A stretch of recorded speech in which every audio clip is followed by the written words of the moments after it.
Do you know that you have 1,000 moments in every day when you need to be rescued and delivered from what? You. From the problem of you.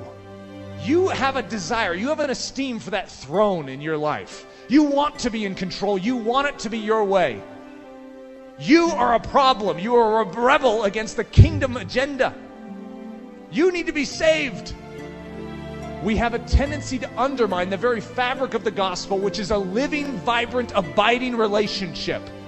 And that's where the fire comes in. If you are not living in the life of Jesus Christ, if you are not abiding in the light of holiness, then you are living a false existence under the banner of all these things that are true. May we dare not live out such a Christianity. Our world is wanting to flush Christianity down the toilet because of this very thing. Christians that speak grand thoughts and live horrible lives. We're so used to hearing the futility. We're so used to hearing about the failure, and we know the failure in our own life, that we don't believe in victory anymore. We have more faith in the power of Satan over our life than we do in the power of Jesus Christ to deliver us in our life. What has happened to the church where we have faith in Satan? We have faith in the power of darkness. We have faith in the power of sin. What has happened to us when we've lost the faith in the power of God? How often do we do that in our life? It's like, well, my sin is special. My problem is special. Sure, God did this for that person over there. Oh, yes, he did this for me in the past, but that was different. God can do things like that, but this is different. I would need something bigger than God for this.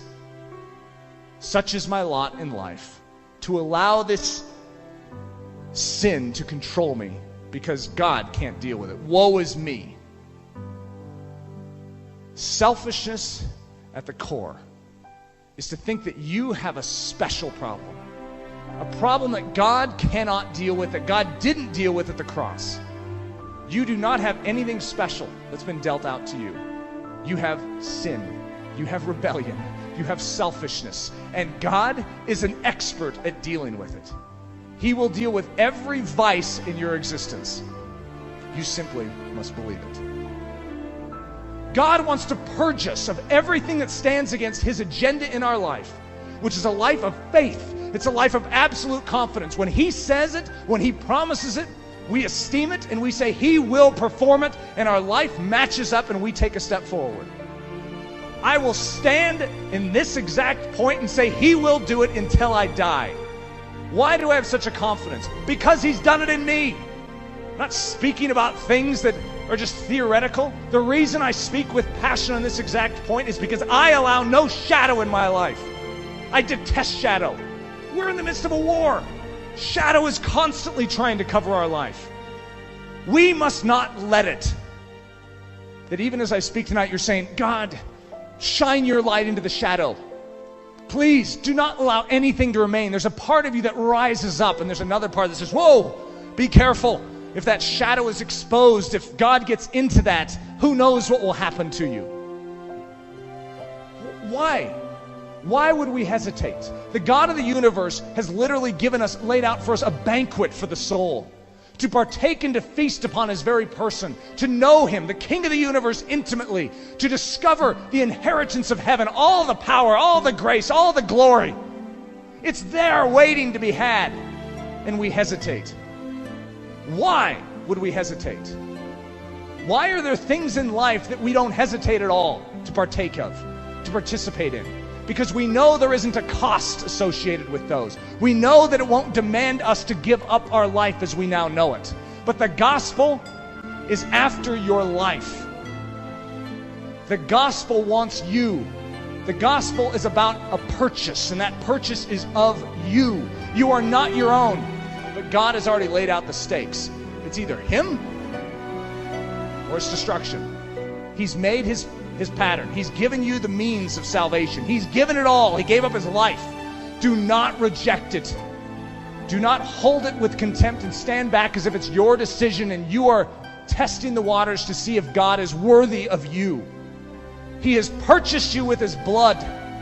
Why in the world are we hesitating? everything we've done is absolutely empty if it doesn't capture your soul and change your life. This is nothing. In fact, it will harm you, because now you will have actually heard the truth, esteemed it, and think you have it because you've heard it. But the fact that you have heard these things does not mean you have it. And tonight we must grapple with the difference between hearing and having. We love each of you so much that we do not want that shadowy side to continue. However, if it's there, it means you need the gospel. It means you need the power of God into salvation. Salvation is not merely the beginning point where, yes, I was saved and now I get to experience eternity with Jesus Christ. Salvation is not a one-time thing. In fact, salvation is daily, moment by moment. It simply means to be rescued, to be delivered. The Spirit of God is willing. In other words, you're like, God, I'm willing, but I'm weak. And God's like, and I'm willing to help you. I'm willing. I have everything you need in your weakness to carry you into the full frontier, the endless frontier of my grace. Don't think this relies on you. I know how weak you are. Just call out to me. Ask for my assistance, and I will give you everything you need. As Oswald Chambers says, when obedience is in the ascendant, in other words, God has called you, and you know what it is. Simple obedience. He says, just obey, step out. He says he will tax the remotest star and the last grain of sand to assist you with all his almighty power.